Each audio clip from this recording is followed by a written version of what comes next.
अस्सलाम वालेकुम जनाब। तो यहाँ पर मैं लेके आई हूँ आप लोगों के लिए एक सोल्यूशन। अक्सर जनाब जब इस तरह के डिज़ाइन देखे जाते हैं ना, बॉर्डर जहाँ नीचे बना होता है प्रिंट में, तो हमारा दिल जो है वो टूट जाता है कि इसके ऊपर तो कोई अब डिज़ाइनिंग जो है वो मैं नहीं कर सकती, या बच्चियाँ जो होती हैं वो बोर हो जाती हैं ये देख के कि आ कितना सूट आ, ठीक है ना। तो आप लोगों ने क्या करना है, फेडअप नहीं होना, क्योंकि हमने इसी के ऊपर डिज़ाइनिंग करनी है और इसको इतना प्यारा बना लेना है कि आप ईद के ऊपर या किसी भी कैजुअल फंक्शन में इसको यूज़ कर सकती हैं। किसी भी इस तरह से ये पेंटेड ड्रेस है हल्का सा, ठीक है। तो यहाँ पर पहले हमने क्या करना है, आपने पूरा जो जितना भी मतलब मार्जिन समेत, ठीक है, जितना आपका घेर है उतनी आपने बुकरम की लंबाई लेनी है मार्जिन समेत, ठीक है। उसके बाद इसकी जो लंबाई ये वाली खुलाई होगी ना, ये वाली, ये आपने 4 इंच रखनी है। ये वाला डिज़ाइन जो हम इसमें बनाने जा रहे हैं, इसका पैटर्न का तरीकाकार मैं आपको ऐसा बताऊंगी ना मैजिकली कि आप कहेंगी कि ये बिगनर से बिगनर बंदा जो है ना वो भी कट कर लेगा। पहले तो आपने इसका दरमियान बनाना है। यही तरीका परफेक्ट होता है जब आप चाहती हैं कि एग्जैक्ट एक ही शेप जो है कमीज़ के ऊपर आए, बजाय इसके कि अलग अलग नज़र आए। अब यहाँ पर 1 इंच की मैंने लाइन लगाई है ताकि मेरा जो मार्क है ना वो बिल्कुल सही रहे, मतलब जो मैं ड्राइंग इसके ऊपर करूँगी, ठीक है, अंदाज़ा। अब यहाँ पर देखें इस तरह से ये पूरे 1 इंच से कम हो रही थी, तो एग्जैक्ट मेजरमेंट है कि इसकी 2 cm इसकी ऊंचाई है और 2 cm से 2 सूत इसकी ज़्यादा खुलाई है। ये वाला जो गोल राउंड सा हम यहाँ पर एक ड्रा करेंगे और उसके बाद एक मैंने लीफ कट की है। इसकी जो लंबाई है ये यहाँ पर 6 cm है, ठीक है। उसके बाद ये वाली जो है इसकी खुलाई 2 cm से मतलब 2.5 cm लगा लें, ठीक है, 2.5 cm है।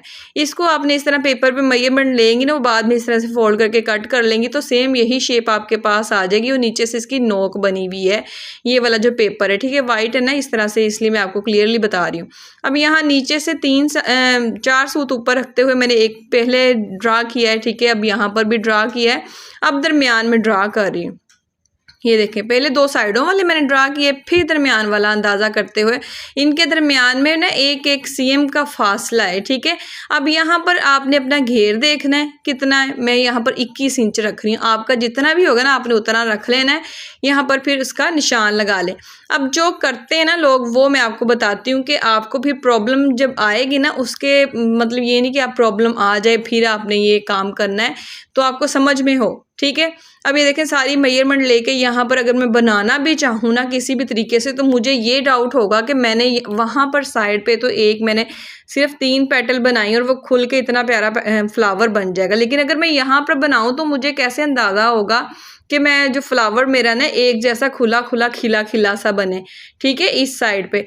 तो इसके लिए आपने ये वाला मेथड नहीं अप्लाई करना कि इधर से ये वाली बनाने लग जाए फ्लावर। इसमें आपकी कहीं ना कहीं जो है ना आपकी पेटल की शेप जो है वो डिसबैलेंस हो ही जाएगी, ठीक है। तो आप लोगों ने क्या करना है, यहाँ पर ये देखें इस तरह से करने की कोशिश करेंगे ना तो बिल्कुल भी नहीं होने वाला, ठीक है। उसके बाद आपने पहले तो ये वाला जो हमने बनाया है ना इसको कट कर लेना है, ठीक है। ये देखें इसकी ये वाली जो पेटल्स है ना सिर्फ इसी को कट करेंगे हम, बाकी इसका जो हमने राउंड एरिया नीचे बनाया है ना उसको कट नहीं करेंगे। ये देखें मैं बड़ी सीजर के साथ ही कर रही हूँ, अगर आपके पास छोटी सीजर है तो आप उसका यूज़ कर लें। अब यहाँ पर ये देखें इस तरह से इसको मैंने डबल करके दोबारा रखा है। ये वाली पेटल को दोबारा से मैंने इधर ले आई हूँ ड्रा करके। अब मैं इसको भी कट कर लूँगी, कट कर लिया है मैंने। अब जनाब ये वाला मेथड समझें, ये वाला जो है मेथड इजी भी है और ये यही चलेगा, ठीक है। अब यहाँ पर इसे लेके आए, ये वाला निशान दिख रहा है ना जहाँ पर हमने अपने घेर का एंड लगाया था, वहाँ पर ये निशान लेके आए यहाँ पर इस तरह से, ठीक है। इस तरह से इसको बना लें और ये फ्लावर अब दूसरी साइड पे आप इसे ड्रा कर सकते हैं। ये सेम उसके पास अब ड्रा हो जाएगा जिधर आपका एंड हो रहा है दामन का, ठीक है। एक तो ये इस साइड पे चला जाएगा। अब यहाँ पर इजीली आप इसे ड्रा कर सकते हैं। यहाँ पर मैं आपको जैसे कि बता रही हूँ कि ये वो तरीकाकार है जो कि कारआमद भी है और परफेक्ट भी है और बिगनर से बिगनर बंदा जो है वो भी बना सकता है। अब देखिए एग्जैक्ट जब खुल के ये फ्लावर बन गया है तो यहाँ पर ये देखें कितना प्यारा एग्जैक्ट उसी जगह पर आ गया है कि हमें मतलब कोई हिसाब किताब नहीं लगाना पड़ेगा। अब इस जगह पर लाने के लिए इससे पहले मैं ये वाला कट करूँगी और फिर दोबारा आपको यहाँ पर बना के दिखाती हूँ। ये देखें 2 बन गए। अब इसको दोबारा से इस तरह से रखा है और यहाँ पर इसको मैं दोबारा से ड्रा कर लूँगी इसी तरह से रखते हुए। अब एग्जैक्ट जितने भी आपके मतलब बनने हुए ना आपके दामन में वो बन जाएंगे इसी तरह से, लेकिन दरमियान का जो फासला है ना वो खुद ही ये मतलब तय कर लेंगे कि इतना फासला इसके दरमियान में आएगा। 3 फ्लावर बनेंगे आपके दामन में, लेकिन खुलाई जो है वो खुद ही मेंटेन कर लेंगे अगर आप इसी तरीके से बनाएंगी। अब जो दामन है ना उसकी मैंने क्रीस बना ली है, ठीक है। क्रीस बनाना ज़रूरी है, लाजमी, जैसे कि हमने बुकरम की क्रीस बनाई थी दरमियान। अब बुकरम के दरमियान वाला फ्लावर जो था उसका दरमियान जैसे मैंने बनाया था सेम उसको और इसकी क्रीस को आपस में मिलाते हुए पहले दरमियान से जोड़ना शुरू करेंगे, ठीक है। ये देखें दरमियान से प्रेस को मैंने जोड़ना शुरू किया है। बॉर्डर के ऊपर मैंने ये बनाना स्टार्ट किया है। यहाँ से कोई कपड़ा नहीं कट करेंगे हम कि कपड़ा कट करके बनाएं बाद में बॉर्डर जोड़ें, कुछ भी नहीं करना। सिर्फ आपने ये डिज़ाइन बनाना है, हल्का सा नीम गर्म सा जोड़ें, बाद में इस वाली साइड से आपने प्रेस करना है। इस वाली साइड से प्रेस करना है इसलिए कि इस तरफ जो बबल्स आ जाते हैं ना जब हम प्रेस बनाते हैं, ये वाली मतलब लगाते हैं, ठीक है। क्या कहते हैं यार इसको, क्या कहते हैं, बुकरम कहते हैं, मुझे याद आ गया, ठीक है। तो इसमें बबल्स आ जाते हैं, ठीक है। तो आपने यही तरीका करना है। अब बाद में यहाँ से देखिए इतना कट करके मैंने इसमें से कपड़ा निकाला है और मैं एक आपको कट करके दिखा रही हूँ कि आपने इस तरह से कट करना है, ठीक है। इतना इतना सा कपड़ा रख लेना आपने, ये एक सीएम जितना कपड़ा है और इस तरह से कट्स लगाने हैं। जब आपने ये कट लगाना है तो बुकरम के और कपड़े के दरमियान में सिर्फ 1 सूत का फासला, और यहाँ पर तो बिल्कुल भी फासला ना हो, ठीक है। हाफ सूत जिसे कहते हैं वो हो जाए, हाफ सूत मतलब जर्रे जितना, ठीक है। अब बाकी सारों को मैंने गोद में लेके आराम से एक बच्चे की तरह बैठ गई थी और मैंने आराम से बेड पे बैठ के इसको सारे को मैंने कवर किया है। अब ये एक वाला जो है ना ये मैं आप लोगों के सामने कर दूंगी, ठीक है।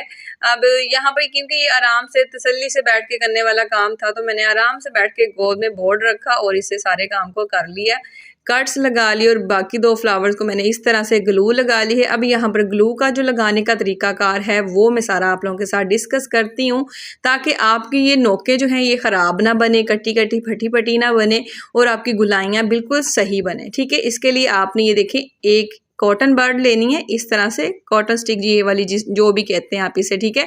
जिस तरह से मैंने निकाल के दिखाया ना इसी तरह से आपने इसको नीचे से निकाल कपड़े लेके आना है और ऊपर की तरफ कपड़ा इसने कर देना है और आपके ये देखें किनारे जो हैं बिल्कुल अच्छे बनेंगे, बिल्कुल फटे फटे कटे कटे नहीं लगेंगे और इससे सफाई भी आ जाएगी, ठीक है।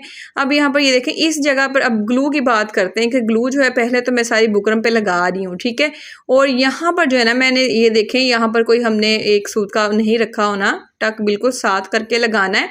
तो यहाँ पर कपड़े के ऊपर ग्लू लगाई है मैंने, ठीक है। बाकी सारे को इस तरह से फोल्ड करने के बाद ये देखें और यहाँ पर जब आप कट्स लगाएंगे ना बिल्कुल साथ साथ मतलब 3-3 सूत के फासले पे लगाएंगी सारे, ताकि आपकी जो गुलाइयाँ हैं ना वो अच्छे से बन जाए, ठीक है। ये सारे डिटेल जो है ना मैं बिगनर्स के लिए दे रही हूँ, ठीक है। ऐसे कोई भी नहीं बताता, लेकिन मेरा प्लेटफॉर्म ऐसा है कि मैं सच्ची कहती हूँ कि मैं आई ही इसलिए हूँ कि मैं आप लोगों को सिखा सकूँ, ठीक है। और जो सीखने आए उसे कम से कम वो सीखने को मिल जाए जो वो सीखने आया है, ठीक है।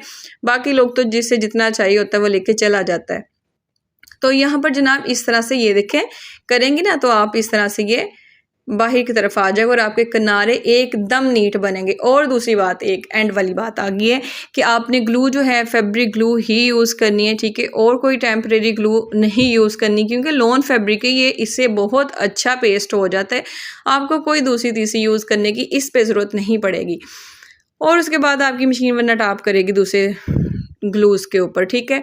अब यहाँ पर ये देखें यहाँ पर मैंने कुछ भी नहीं किया। अब वाइट अगर मैं यहाँ पे लगा देती ना तो ये बिल्कुल ही ज़्यादा सोबर सा लगने लग जाता, तो मुझे यहाँ पर सोबर नहीं थोड़ा सा इसमें कलर चाहिए था। यहाँ पर ये देखें ऑर्गेन्जा लगाने के बावजूद, इतनी मेहनत करने के बावजूद कुछ भी नज़र नहीं आ रहा था। ये देखें इस तरह से लग ही नहीं रहा था कि कोई डिज़ाइन बनाया हुआ है। तो यहाँ पर मैंने सेलेक्ट किया, चूज़ किया कि जो मैं इसके साथ लेस लेके आई हूँ उसके अंदर जो कलर्स हैं उनमें से कोई कलर जो है उसको मैं चूज़ कर लूँ। मेरे पास ये ऑर्गेन्जा थी प्रिंटेड, ठीक है। तो इसमें जो प्रिंट था ना उसमें सेम वही कलर चूज़ हुए हुए थे, मतलब ग्रीनिश की शेड थी। तो यहाँ पर इतना फ्लावर वाला जो एरिया है ना इसको मैं यहाँ पर यूज़ करूँगी, ठीक है। यहाँ पर कलर शेड ऐड करने के लिए ताकि थोड़ा सा ये डिज़ाइनर लुक में आ जाए, बजाय इसके कि सिर्फ यही लगे कि हमने एक डिज़ाइन बनाया है। यहाँ पर एक हमें लुक प्रॉपर चाहिए जिससे ये फंकी और प्यारा सा लगने लग जाए, ठीक है। तो उसके लिए यहाँ पर मैंने देखें बाल बराबर जो है ना ग्लू लगानी है आपने, बाल बराबर समझिए बारीक सी करके, और यहाँ पर ये जो प्रिंट है इसको मैं इस तरह से बखेरते हुए इसको यहाँ पर सेट कर लूँगी और यहाँ पर इस तरह से सिविंग का मार्जिन रखते हुए सिलाई का यहाँ पर इस तरह से इसकी गुलाई कट कर दूंगी। अब यहाँ पर ही सिर्फ मैंने ऐसे करना है, ठीक है। वैसे ये ऑर्गेन्जा का मसला नहीं होता, आप इसे मतलब छुरी के साथ गर्म करके लगा लें या फिर कॉयल जो होती है उसके साथ लगा लें, ठीक है। तो आप किसी भी तरह से इसे मतलब जला सकती हैं, तो यहाँ से इसके दागे शागे नहीं निकलते, लेकिन फिर भी यहाँ पर हम इसे अच्छे तरह से कवर करेंगे और मैं यहाँ पर सिंगल यूज़ नहीं करूँगी, इसे मैं डबल शेड देने के लिए ताकि इसमें वाइट की लुक भी आए, तो यहाँ पर एक मैं वाइट की लेयर यूज़ करूँगी। ये देखिए वाइट ऑर्गेन्जा इसके ऊपर लगाने से इसकी शेड जो है वो थोड़ी सी डल हो जाएगी, ठीक है। ये देखें जैसे कि ये कौन सा यार ओशन ब्लू कलर है इस कपड़े का, ठीक है। तो यहाँ पर अगर मैं ये यूज़ करूँगी इसका डबल शेड, तो यहाँ पर इसका डबल शेड हो जाएगा कपड़े का, जिसकी वजह से ये लाइटर टोन में आ जाएगा और खूबसूरत लगेगा, बिल्कुल अपनी लेस के मतलब अकॉर्डिंग हो जाएगा, ठीक है। अब यहाँ पर भी मैंने हल्की हल्की सी ग्लू का ही यूज़ किया है, ठीक है। ये नहीं मैं आपसे कहूँगी कि मैंने इतना कर लिया सिलाई ला ली तुसी भी ला लियो, अगर आप मैं कर रही हूँ इस तरह से आप लोग भी कर सकते हैं। बिल्कुल यहाँ पर पिन्ने लगाने की ज़रूरत नहीं है, जब पिन्ने लगाई जाती हैं तो आप ग्लू का भी यूज़ कर सकते हैं, ये देखें। और यहाँ पर जब ऑर्गेन्जा के साथ आपने पेस्ट करना है ना, आपके हाथ को ग्लू लगेगी, तो आप ऐसे कोई पैमाना वगैरह यूज़ कर लें तो ज़्यादा बेस्ट रहेगा। ये देखिए अब डबल शेड में लाइटर टोन में आ गए लेकिन प्यारा लग रहा है। उसके बाद ये वाली लेस के बारे में डिस्कस कर लेते हैं पहले। ये जनाब ये वाली सितारा लेस जो है ना, ये आपको पता कहाँ से मिलेगी, ये जहाँ से पीको करते हैं ना दुपट्टे, उनके पास से आपको मिलेगी, ठीक है। उनको आपने यही कहना है कि जो दुपट्टा पीको करते हुए आप लोग सितारा यूज़ करते हैं वो वाली लेस दे दें, वरना उनको समझ नहीं आने वाली, ठीक है। तो आपने यही वाली कह के लेनी है, फिर आप लोगों ने ये वाली यूज़ करनी है। पहले तो ये बहुत ज़्यादा चलती थी लेकिन अब दोबारा से ये इन हो रही है, तो आप बजाय इसके कि दूसरी लेसें लगाएं, इस तरह के डिज़ाइनर लुक बनाने के लिए आप इस लेस का यूज़ कर सकते हैं। ये बहुत ही प्यारी लगती है। ये मल्टी शेड में यहाँ पर मैंने चूज़ की थी, ठीक है। आप किसी भी लाइटर टोन में, यहाँ पर इस ड्रेस में कोई भी शेड नहीं था, ठीक है। तो इसमें ये देखें जो मैंने कलर शेड चूज़ किया है, इसके बाद ये इसमें ये जो था मतलब सितारे का कलर ये भी मल्टी था, तो इसके ऊपर बहुत ही ज़रा इसने रंग बखेर दिए थे जो बहुत ही खूबसूरत लगने वाला है, ठीक है। अब यहाँ पर आ जाती है बात कि मैं ग्लू लगा के यहाँ पर ये सितारा होना है, और ये प्लास्टिक का होता है ना थोड़ा सा, मतलब इस तरह सा कुछ होता है क्या जो भी होता है, ठीक है। तो इसको आपने लगाना है इस तरह से कि ग्लू को ज़रा सूखने देना है, फिर इसने फ़ौरन से ना ग्लू ने इसको पकड़ते जाना है, ठीक है। आप इसको फ़ौरन भी लगा सकती हैं कि सिलाई करते हुए लगा लें, ठीक है, लेकिन यहाँ पर क्यों इतना खपा जाए। अब यहाँ पर जितनी भी इसके थोड़ी सी लाइन्स थी ना उसमें मैंने सीधी सीधी लगा दी है, और बाकी सारे को मैंने बैठ के फिर दोबारा से आराम तसल्ली से सारे पे मैंने ग्लू लगा लिए। कोई इतना मुश्किल काम नहीं है, आराम से बैठ के करें अगर आपने सफाई से काम करना है और डिज़ाइन चाहती हैं अपने ड्रेस में और ख़ुद खूबसूरत लगना चाहती हैं, तो इसमें कोई मसले वाली बात नहीं है। बंदा आराम से बेड पे बैठ के ऐसे काम कर सकता है। और मैं कहती हूँ जिस तरीके से मैं बता रही हूँ बिगनर्स भी कर सकते हैं और अपनी अम्मियाँ को खुश कर सकते हैं, ख़ुद भी खुश हो सकते हैं, ठीक है। और जनाब यहाँ पर अब सिलाई लगाने के लिए आपने क्या करना है कि आपने इसकी नोक से स्टार्ट तो बिल्कुल भी नहीं करना, ठीक है। ये देखें यहाँ से स्टार्ट करें, यहाँ से इसकी नोक ऑटोमेटिकली यहाँ से बनती जाएगी और इतनी प्यारी बनेगी। अगर आपने नोक से स्टार्ट किया कहीं ना कहीं से आपका धागा खुलना शुरू हो जाना है और फिर उसने मैस करना है, ठीक है। तो आपने नोक से कभी भी धागा जो है स्टार्ट नहीं करना। यहाँ पर अगर आप मल्टी शेड में सितारा यूज़ करें तो गोल्डन कलर में धागा जो है यूज़ करें, ठीक है। मैंने धागा गोल्डन कलर का ही था वैसे इसका, तो मैंने गोल्डन में ही यूज़ किया है, ठीक है। उसके बाद जनाब अगर यहाँ तक पहुँच ही गए हैं, आपको मेरी वीडियो अच्छी लगी तो प्लीज़ मेरी वीडियो को लाइक कर देना, चैनल को सब्सक्राइब कर देना और प्यारा सा कमेंट करना तो आपने बिल्कुल भी नहीं भूलना। मेरी मेहनत के लिए इतना तो कर ही सकते हो ना यार। और ऊपर से जनाब बेल के बटन को क्लिक करना ना भूलना, ठीक है। अगर आप चाहते हो कि आपको मेरी वीडियोस मिलती रहें, घर पे बैठे आप कटाई और सिलाई सीखना चाहती हैं, तो बेल के बटन को क्लिक कर लेना, ठीक है। उसके बाद ये इसकी फाइनल लुक है। उसके बाद मैं आपको एक और चीज़ दिखाती हूँ कि हमने इसको बैक साइड से क्या करना है, साइडों से क्या करना है और इसके स्लीव्स पे मैंने क्या करना है, ठीक है। ये भी हल्की सी चीज़ जो है ना थोड़ी सी थी, तो मैंने सोचा मैं आपको ये डिटेल से बता के जाऊँ। नीचे से देखिए इतना सा कपड़ा इसकी किनारी है ऑर्गेन्जा की, ऊपर से इस तरह से फोल्ड करने के बजाय अभी यहाँ से इसको जला लें, ठीक है, मतलब गर्म करके या काविया लगा लें यहाँ पर या कुछ भी, ठीक है।